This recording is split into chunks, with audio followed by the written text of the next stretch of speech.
Welcome back friends, ये है हमारी video number 7 C programming series के ऊपर। और इस वीडियो में हम डिस्कस करने वाले हैं कंडीशनल स्टेटमेंट्स को, जिसमें मेनली हम डिस्कस करेंगे इफ़ स्टेटमेंट्स को। तो पहले थ्योरेटिकल पार्ट जो कॉन्सेप्चुअल पार्ट है वो हम यहाँ पे देखते हैं, देन इसी को हम सिस्टम पे प्रैक्टिकली भी देखेंगे। तो स्टार्ट करते हैं। इस वीडियो के लिए टॉपिक हमारा है कंडीशनल स्टेटमेंट्स। कंडीशनल स्टेटमेंट्स तो इनको हम डिसीजन मेकिंग स्टेटमेंट भी कहते हैं, डिसीजन कहें, कंडीशनल कहें या सिलेक्शन कहें, ये सभी हमारी एक ही चीज़ है।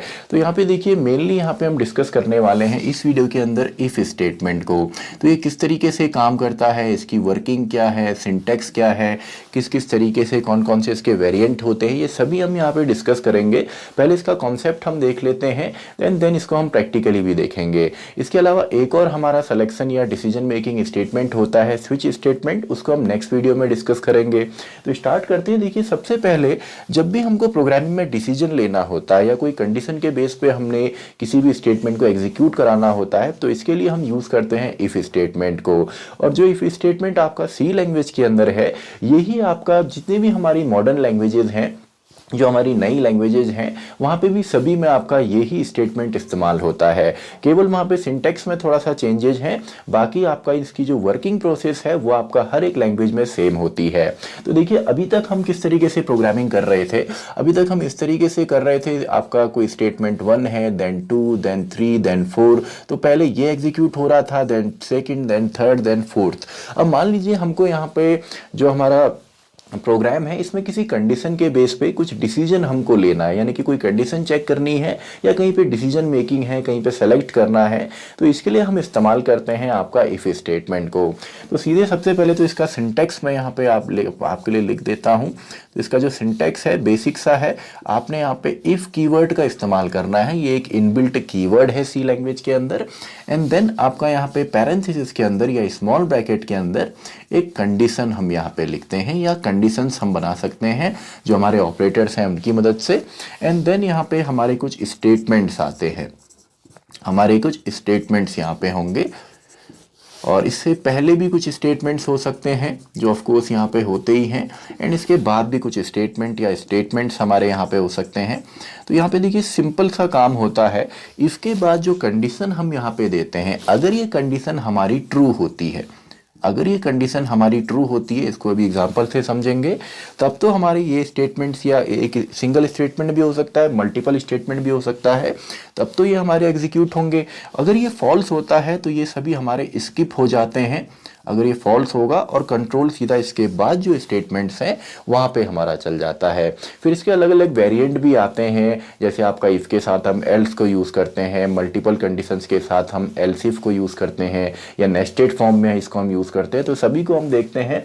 तो मान लीजिए एक सिंपल सा प्रोग्राम हम बनाते हैं। हमने कहा यूज़र से हम एक नंबर लेते हैं और हमको ये चेक करना है कि वो नंबर पॉजिटिव है कि नहीं है। अब देखिए हमारे पास एक कंडीशन है, हमें चेक करना है, यानी कि कोई चीज़ हमें सेलेक्ट करनी है, कोई डिसीजन लेना है, तो इसके लिए हम इस्तेमाल करेंगे आपका इफ स्टेटमेंट को। तो डायरेक्टली एक प्रोग्राम से इसको हम यहाँ पे समझते हैं।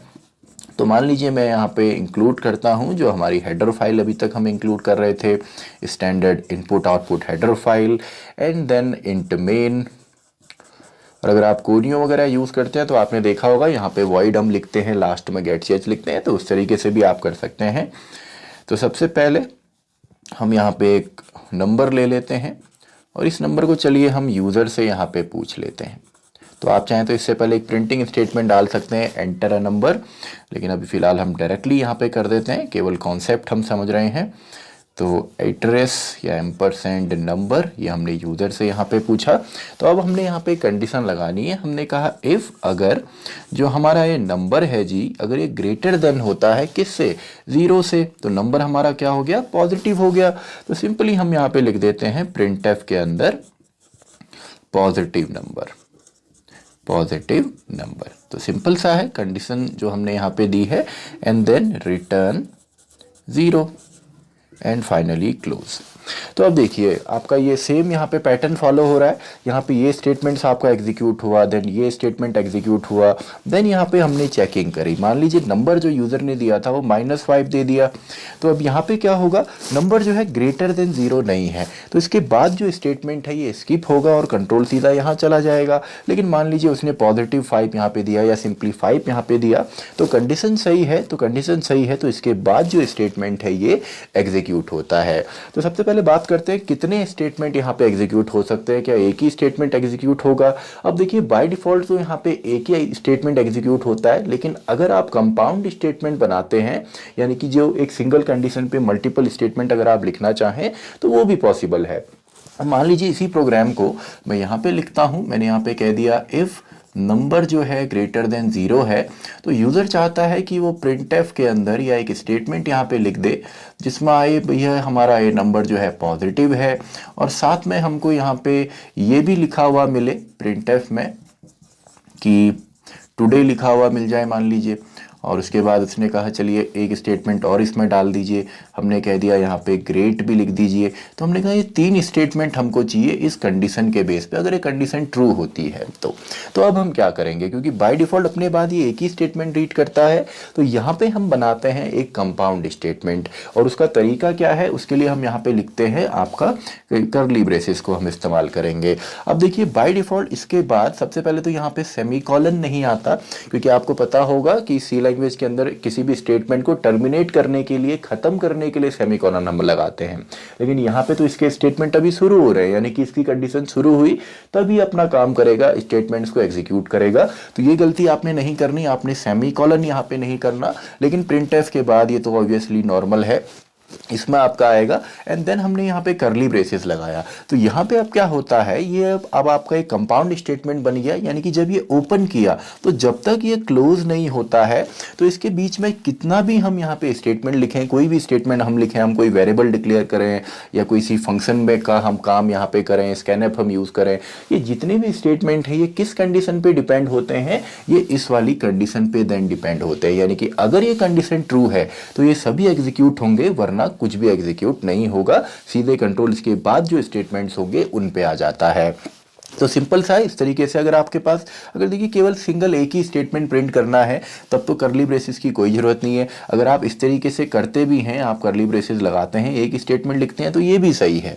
लेकिन अगर एक ही स्टेटमेंट है तो इनकी कोई भी ज़रूरत यहाँ पे नहीं है। अगर एक से ज़्यादा स्टेटमेंट्स आपके पास हैं तभी आप इसको यूज़ यहाँ पे करेंगे। तो ये तो हो गया आप कितने स्टेटमेंट्स यहाँ पे चला सकते हैं। अब बात करते हैं कंडीशन की। तो मान लीजिए कंडीशन, एक तो मल्टीपल कंडीशन भी यहाँ पे आप बना सकते हैं, और कोई भी नॉन जीरो वैल्यू हमेशा आपकी यहाँ पे ट्रू होती है। तो इस कॉन्सेप्ट को भी हम देखते हैं, फिर इसके वेरिएंट कौन कौन से हैं वो भी हम देखेंगे, एंड देन हम प्रैक्टिकली भी करेंगे। तो मान लीजिए इफ के बाद हमको मल्टीपल कंडीशंस चाहिए। हमने कहा नंबर जो है ग्रेटर देन है 0 के, ये भी हमने चेक करना है, और जो नंबर है हम चाहते हैं ये 100 के इक्वल तो नहीं है, ये भी चेक हो जाए साथ में।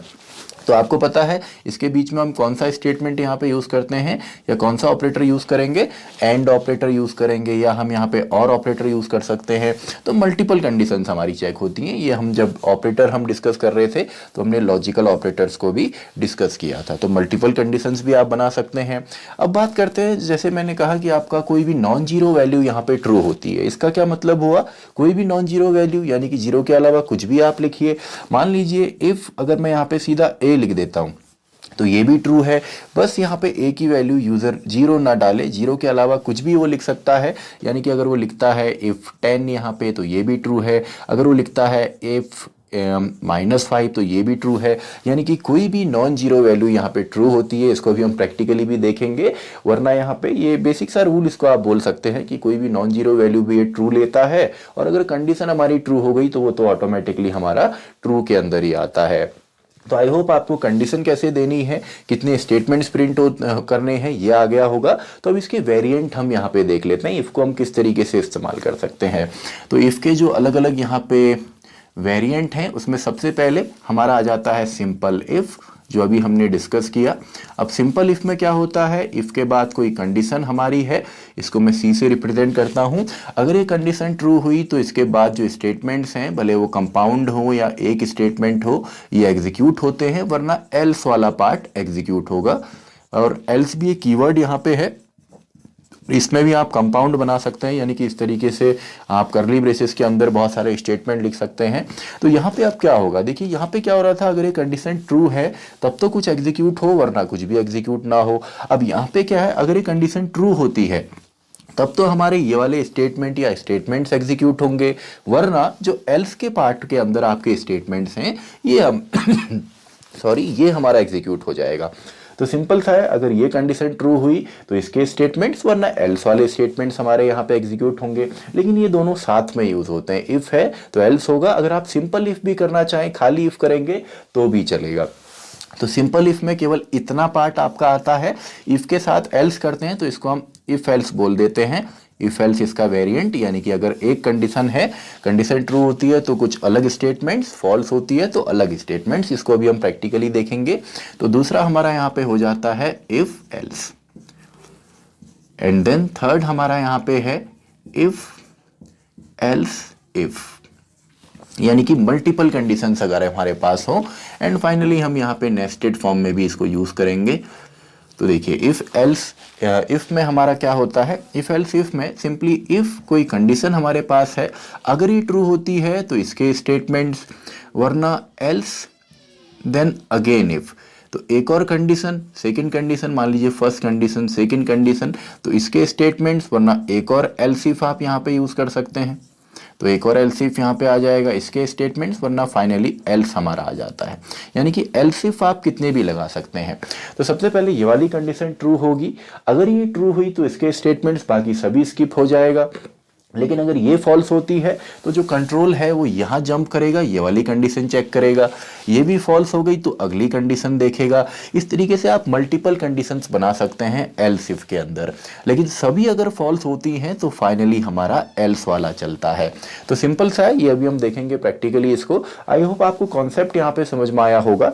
इसको चलिए थोड़ा सा एग्जाम्पल हम लेते हैं। मान लीजिए यहाँ पे एक वैल्यू है a इक्वस टू समथिंग, कोई वैल्यू यूजर से हम लेने वाले हैं। यहाँ पे हमने कंडीशन बनाई कि a की वैल्यू भैया अगर 10 है तो ये स्टेटमेंट चले, अगर वैल्यू हमारी 20 है तो ये स्टेटमेंट्स चले, अगर वैल्यू हमारी 30 है तो ये स्टेटमेंट्स चले, and so on. And finally अगर कुछ भी इन वैल्यूज में से नहीं है तो एल्स वाला चले। अब मान लीजिए यूजर ने 30 वहां पे डाल दिया, तो सबसे पहले ये कंडीशन चेक हो गई, लेकिन ये फॉल्स होगी तो दूसरे पे जाएगा, ये भी फॉल्स है तो थर्ड में जंप करेगा, ये ट्रू होगी तो ये वाले स्टेटमेंट चलेंगे, इसके बाद जो है सभी स्किप हो जाएगा। सभी फॉल्स हो गए तो केवल एल्स वाला पार्ट यहाँ पे चलता है। तो इसको प्रैक्टिकली हम देखेंगे, केवल एक वेरिएंट ये है, इस तरीके से भी हम इफ को यूज कर सकते हैं। एंड फाइनली नेस्टेड हमारा होता है। अब देखिए नेस्टेड को हम ऐसे समझ सकते हैं, जब भी आपका किसी एक टर्म में सेम टर्म को इस्तेमाल किया जाता है तो वो नेस्टेड होता है। यानी कि मान लीजिए इफ एल्स एक स्टेटमेंट हमारा इफ चला एंड साथ में एल्स भी हमारे पास था, एंड इफ के अंदर हमने इफ को और यहाँ पे यूज कर दिया तो ये नेस्टेड फॉर्म में इसको माना जाता है। या एल्स के अंदर हमने यहाँ पे इफ को डाल दिया। अब इसके वजह से तो अलग अलग बुक्स में अलग अलग टाइप दिए हुए हैं, लेकिन टाइप नहीं है, आपने केवल कॉन्सेप्ट को समझना है। अब देखिए अगर इस वाले इफ को अगर चलना है तो उसके लिए हमको क्या चाहिए, पहले ये वाला ट्रू होना चाहिए तभी तो एग्जीक्यूशन अंदर आएगा। और अगर इफ इस वाले इफ को चलना है तो ये वाली कंडीशन पहले फॉल्स होनी चाहिए, तभी कंट्रोल पहले एल्स में जाएगा एंड एल्स के बाद ये वाला इफ चलेगा। तो इसको भी हम देखेंगे नेस्टेड, यानी कि इफ के अंदर अगर हम दोबारा इफ को यूज करते हैं तो इसको हम नेस्टेड फॉर्म बोल देते हैं। तो नोट्स भी अगर आप बनाना चाहें तो इस तरीके से आप समझ सकते हैं, अपने नोट्स आप बना सकते हैं। देन इन्हीं सभी कॉन्सेप्ट को अब हम प्रैक्टिकली यहाँ पे सिस्टम पे भी देखेंगे। तो आई होप आपने इसका स्क्रीनशॉट ले लिया होगा। तो इन्हीं सभी कॉन्सेप्ट को अब हम यहाँ पे प्रैक्टिकली सिस्टम पे प्रैक्टिकल करके भी देखते हैं। तो अब देखिए थ्योरेटिकली कॉन्सेप्चुअल पार्ट तो हमने यहाँ पे देखा, तो इसी को अब हम यहाँ पे प्रैक्टिकली भी देखते हैं। तो स्टार्ट करते हैं। सबसे पहले हमारी जो हेडर फाइल्स हैं इसको हम यहाँ पे इंक्लूड करते हैं, standard input output header file, then आपका इंट मेन, एंड देन आपका यहाँ पे हम चलिए इसको रिटर्न भी यहाँ पे करवा लेते हैं, रिटर्न 0 भी हम यहाँ पे। तो बेसिक सिंटेक्स तो हमारा हो गया। अब यहाँ पे देखिए मान लीजिए कुछ नॉर्मल हमारे पास स्टेटमेंट्स हैं। फॉर एग्जांपल टुडे मैंने इसमें लिख दिया, या एक स्टेटमेंट मैं यहाँ पे लिख देता हूँ प्रिंटफ के अंदर, फॉर एग्जांपल ग्रेट मैं यहाँ पे लिख देता हूँ। तो अब हम चाहते हैं कि मान लीजिए टुडे जो आए ये तो एज इट इज़ आए, लेकिन जो ग्रेट आए ये किसी कंडीशन के बेस पे आए। तो कंडीशन क्या होगी, कंडीशन आप नॉर्मली भी बना सकते हैं। मान लीजिए मैंने यहाँ पे कह दिया इफ़ अगर जो हमारा 10 है अगर वो इक्वल होता है 10 के, सॉरी जो 10 है अगर ये इक्वल हमारा होता है 10 के, तो इक्वलिटी चेक करने के लिए सिंगल से नहीं होता, डबल इक्वल टू हम यूज़ करना हमने यहाँ पे पड़ेगा। तो देखिए अगर ये कंडीशन ट्रू होती है तभी ग्रेट आएगा, वरना यहाँ पे इसके बाद भी चलिए एक स्टेटमेंट और डाल देते हैं। हमने कह दिया printf this is if statement. ये इफ़ स्टेटमेंट हम यहाँ पे पढ़ रहे हैं। तो देखिए इसको जैसे ही मैं एग्जीक्यूट यहाँ पे करता हूँ तो यहाँ पे देखिए टुडे तो हमारा आ गया, तो टुडे तो हमारा यहाँ पे आया, ग्रेड भी आया and this is if statement भी आया, यानी कि सभी स्टेटमेंट हमको मिले। टुडे भी हमको मिला, स्लैश एन से मैं इसको और प्रॉपरली यहाँ पे लिख देता हूँ एंड देन स्लैश एन यहाँ पे भी हम लगा देते हैं। तो देखिए सिंपल सा है, टुडे भी यहाँ पे आया है, ग्रेड भी आया है and this is if statement भी आया, यानी कि सभी चले। क्यों? क्योंकि ये कंडीशन हमारी ट्रू है। अब मान लीजिए ये कंडीशन अगर हम इसको फॉल्स कर दें, हमने कहा 10 इज़ इक्वल टू 100, तो ये फॉल्स है, तो ग्रेट हमारा यहाँ पे नहीं आता है। तो देखिए ग्रेट हमको यहाँ पे अब नहीं मिला है, today and this is if statement ही केवल हमको यहाँ पे मिला है। तो बाय डिफ़ॉल्ट अपने बात देखिए केवल एक ही स्टेटमेंट को इसने रीड किया है। अब मान लीजिए ये दोनों स्टेटमेंट ही हम चाहते हैं कि इफ़ के अंदर आ जाएं या इफ़ के कंडीशन के बेस पे ये चले, तो उसके लिए हमको यहाँ पे आपका जो ये करली ब्रेसेस हैं इनको हमने यूज़ करना है। तो करली ब्रेसेस हमने ओपन किया एंड इसको हम यहाँ पे ऑफ करेंगे, टर्मिनेट हम कर देंगे यहाँ पे। तो देखिए सिंपल सा है, करली ब्रेसेस के अंदर अब हमारे ये स्टेटमेंट्स आ गए दोनों के दोनों। तो अभी डिपेंड करते हैं इस कंडीशन पे। तो अब देखिए अब यहाँ पे जो दूसरा स्टेटमेंट है वो भी हमको नहीं मिलता है, तो केवल टुडे हमको यहाँ पे मिला। क्यों? क्योंकि ये दोनों ही अब इसका पार्ट हैं। और अगर मैं यहाँ पे कंडीशन दोबारा ट्रू कर देता हूँ तो अब ये कंडीशंस जो हैं दोनों हमारी चलने वाली हैं, क्योंकि दोनों ही हमने यहाँ पे इसके अंदर डाल दिया है, हमने यहाँ पे करली ब्रेसेस को इस्तेमाल किया। तो आई होप कंडीशन के बेस पे कैसे आप यहाँ पे मल्टीपल स्टेटमेंट्स को एग्जीक्यूट करेंगे ये आपको आ गया होगा। अब साथ में यहाँ पे हम कंडीशन को भी देखते हैं। तो कंडीशन के लिए मान लीजिए यूज़र से हम एक वैल्यू यहाँ पे ले लेते हैं एक नाम से। तो यूज़र से हम यहाँ पे पूछ लेते हैं enter the value, enter the value. User यहाँ पे एक वैल्यू एंटर करेगा ए नाम के वेरिएबल के अंदर। तो स्कैनएफ के अंदर %d एंड देन आपका m%a। तो यूज़र से हमने वैल्यू पूछी एंड इस वैल्यू के बेस पे अब हम यहाँ पे देखते हैं। हमने कहा इफ़ अगर जो वैल्यू है अगर वो ग्रेटर देन होती है जी 0 के, तो पॉजिटिव नंबर हमारा होगा। तो यहाँ पे अब हम कंडीशन यूज़र से पूछ रहे हैं, तो हमने कहा पॉजिटिव नंबर हमारा ये है और साथ में दिस इज स्टेटमेंट भी अपने आप हमारा यहाँ पे प्रिंट होता है। तो देखिए अब यूज़र से हम यहाँ पे वैल्यू लेने वाले हैं। तो हमने कह दिया वैल्यू जो है 12 है जी, तो positive number and this is if statement दोनों ही हमारे एग्जीक्यूट हुए हैं। अब यूज़र से दोबारा हम यहाँ पे नंबर लेते हैं और इस बार हम कोई नेगेटिव नंबर लेते हैं, मान लीजिए -9। तो अब देखिए यहाँ पे कुछ भी एग्जीक्यूट नहीं हुआ है। तो सिंपल सा है, आई होप कंडीशन आपको यहाँ पे समझ में आई होगी। तो मान लीजिए हमने कहा नंबर जो है हम चाहते हैं वो 0 से बड़ा भी हो एंड साथ में जो नंबर है वो आपका इक्वल होना चाहिए 10 के। तो दोनों ही कंडीशन चेक होनी चाहिए क्योंकि बीच में एंड ऑपरेशन हम यहाँ पे परफॉर्म कर रहे हैं। तो देखिए यहाँ पे जो नंबर है अगर हम 10 डालते हैं तो 0 से बड़ा भी है और वैल्यू 10 के इक्वल भी है। तो अब यहाँ पे positive number and this is if statement हमारा आया। लेकिन यहाँ पे मान लीजिए अगर हम 0 से बड़ा तो डालें, यानी कि मान लीजिए 9 हमने डाल दिया, तो एक कंडीशन तो ट्रू है लेकिन दूसरी फॉल्स है, तो ओवरऑल जो रिज़ल्ट हमको यहाँ पे मिला है वो फॉल्स का मिला है। तो आई होप आपको कंडीशन यहाँ पे समझ में आई होगी। और एक और चीज़ हमने यहाँ पे कही थी कि कोई भी नॉन जीरो वैल्यू, तो मान लीजिए ए को ही हम यहाँ पे लिख देते हैं सीधा, जो यूज़र यहाँ पे इनपुट करेगा, और हमने यहाँ पे कह दिया कि वैल्यू जो है जी वो 12 है या वैल्यू 10 है। तो देखिए वैल्यू 10 है तो फिर भी दोनों हमारे चले, कोई कंडीशन चेक नहीं हुई क्योंकि एक नॉन जीरो वैल्यू थी, तो तब भी हमारा यहाँ पे ये चलता है। इसके बाद मान लीजिए हम यहाँ पे चेक करने के लिए इसमें डाल देते हैं फॉर एग्जांपल -8। तो -8 भी नॉन जीरो वैल्यू है, तो देखिए ये भी इसमें भी आपका एग्जीक्यूट हो रहा है। तो कोई भी नॉन जीरो वैल्यू भी हमारी यहाँ पे ट्रू होती है। अब हम 0 डाल के देखते हैं, तो 0 आपका 0 यहाँ पे हमने डाल दिया, तो इसमें अब हमारी कंडीशन फॉल्स हो गई। इसके अलावा 0 के अलावा आप अगर कुछ भी यहाँ पे एंटर करते हैं तो वैल्यू आपकी ट्रू मानी जाती है। तो सिंपल सा है। तो आई होप आपको कंडीशन का यहाँ पे समझ में आ गया होगा। तो अब हम यहाँ पे सिंपली देखते हैं कि हम इफ़ के साथ एल्स को कैसे एग्जीक्यूट करते हैं। और साथ ही में आपको ये भी समझ में आया होगा कि हमको अगर मल्टीपल स्टेटमेंट एग्जीक्यूट कराने हैं तो उसके लिए हम करली ब्रेसेस यहाँ पे इस्तेमाल करते हैं। तो मान लीजिए अगर ए की वैल्यू यूज़र से अब हम डाल रहे हैं, अगर चलिए अब सिंपल सी हम कंडीशन चेक करते हैं, ए की वैल्यू अगर 10 होती है तो पॉजिटिव आ जाए, अगर यूज़र जो है वो वैल्यू 10 ही यहाँ पे डालता है, या चलिए इसको और एक्यूरेटली हम इसको ग्रेटर देन 0 ही कर लेते हैं तो पॉजिटिव नंबर लिखा हुआ आ जाए, एल्स हमारा यहाँ पे नेगेटिव नंबर लिखा हुआ जाए। तो इसमें भी अगर मल्टीपल आपने बनाने हैं एल्स में, सिंगल स्टेटमेंट है तो डायरेक्टली प्रिंट, वरना आप यहाँ पे भी ब्रैकेट का यूज़ कर सकते हैं करली ब्रेसेस का।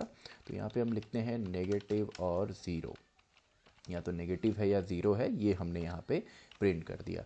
तो सिंपल सा है, देखिए अभी तक हमारी एक कंडीशन थी, अब ये पूरा ब्लॉक एक ही माना जाएगा, यानी कि ये हमारी कंडीशन है। अगर ये ट्रू होता है तो इसके रिलेटेड जो स्टेटमेंट हैं, वरना ये फॉल्स होता है तो ये वाला स्टेटमेंट हमारा चलेगा, या मल्टीपल स्टेटमेंट्स भी आप बना सकते हैं। तो इसको हम रन करते हैं। तो यहाँ पे देखिए अगर हम यहाँ पे डालते हैं -89, तो यहाँ पे हमारा नेगेटिव और 0 हमारा यहाँ पे आया है कि ये कौन सा वाला चल गया, ये हमारा एल्स वाला पार्ट यहाँ पे चल गया। तो अब देखिए अगर मान लीजिए हमको ये स्टेटमेंट यहाँ पे नहीं चाहिए होता, तो अब यहाँ पे इन करली ब्रेसेस की भी हमें ज़रूरत नहीं है, केवल एक ही स्टेटमेंट अगर हमको यहाँ पे लिखना है तो आप डायरेक्टली इस तरीके से भी इसको कर सकते हैं। अगर एक ही स्टेटमेंट है तो आपने एक्स्ट्रा मेहनत यहाँ पे नहीं करनी, डायरेक्टली आप इस तरीके से भी इसको लिख सकते हैं।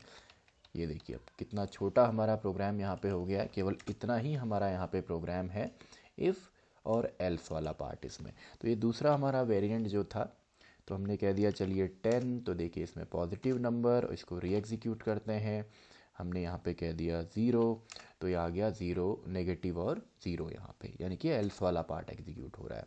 इसके अलावा अगर यहाँ पे हम कंडीशन एल्स इफ में देखना चाहें, और हमने कहा अगर इफ़ ए की वैल्यू अगर हमारी होती है फॉर एग्जांपल 10, तो यहाँ पे आ जाए हमारा 10 लिखा हुआ, चलिए सिंपल केवल 10 हम प्रिंट कर देते हैं। और दूसरा एल्स के बाद हम चाहते हैं और हमने कंडीशन चेक करनी है, तो इसके लिए हम यहाँ पे एल्स के बाद इफ़ लिखते हैं।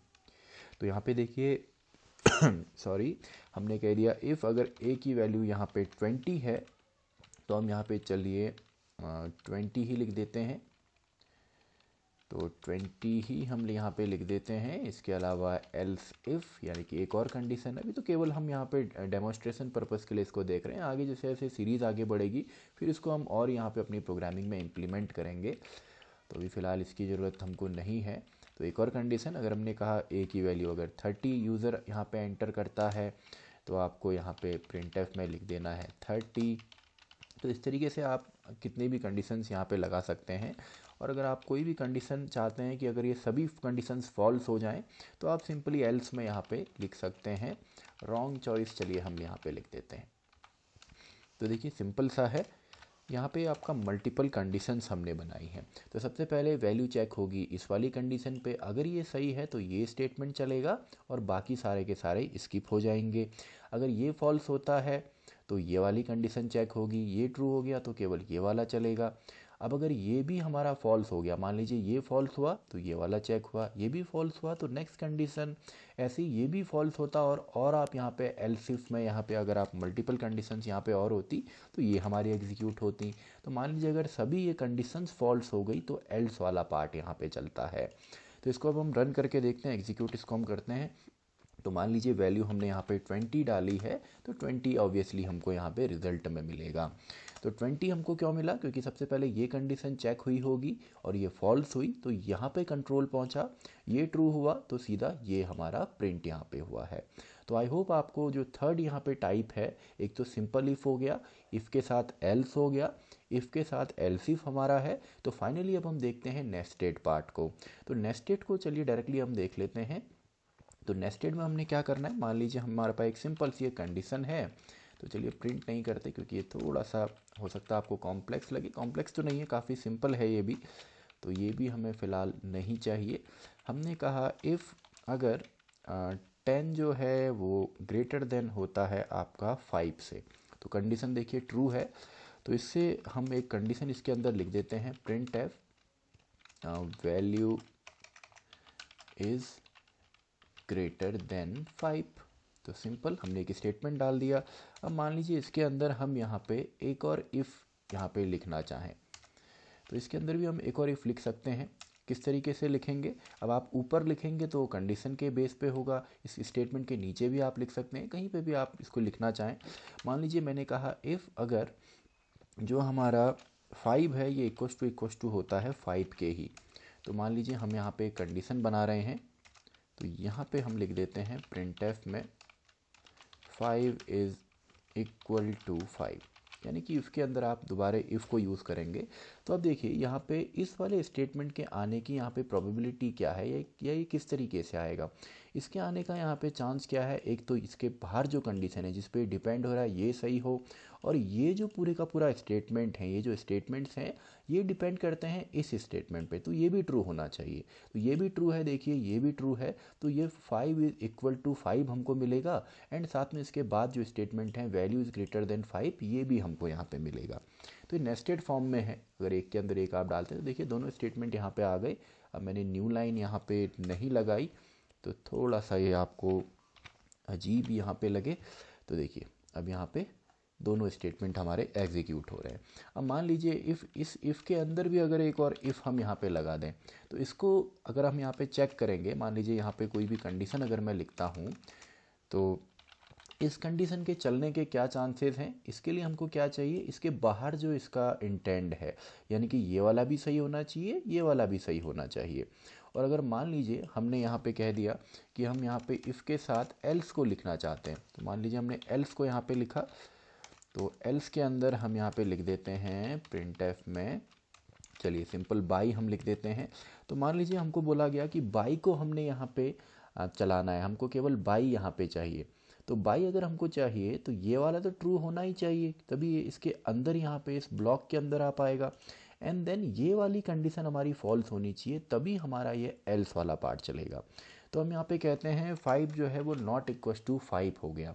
तो ठीक है जी, सबसे पहले ये कंडीशन हमारी सही होगी, अंदर कंट्रोल आ गया, अंदर कंट्रोल आया तो सबसे पहले ये तो हमारा नहीं चलेगा, क्यों, क्योंकि इसकी जो कंडीशन है इसकी ये फॉल्स है, तो केवल एल्स वाला पार्ट हमारा यहाँ पे चलने वाला है। तो देखिए इसको हम एग्जीक्यूट करते हैं, तो हमको बाई भी यहाँ पे मिला है, एंड न्यू लाइन हमने नहीं लगाया, तो वैल्यू इज़ ग्रेटर देन 5 भी हमको यहाँ पे मिला है। तो नेस्टेड आई होप आपको समझ में आया होगा। नेस्टेड में आपने केवल यहाँ पे फ्लो देखना है कि फ्लो किस तरीके से चल रहा है आपका इफ एल्स स्टेटमेंट्स का। आप चाहें तो इसके अंदर इफ़ के साथ एल्स इफ वगैरह भी यहाँ पे यूज़ कर सकते हैं। तो आई होप आपको यहाँ पे आया होगा कि कंडीशनल स्टेटमेंट्स हम कैसे देते हैं या डिसीजन हम कैसे लेते हैं सी लैंग्वेज के अंदर। तो इसी के साथ ये वीडियो भी हमारी कंप्लीट होती है, वीडियो नंबर 7। तो मैं मिलता हूँ आपसे अगली वीडियो में, वीडियो नंबर 8, जहाँ पे हम डिस्कस करेंगे स्विच स्टेटमेंट को।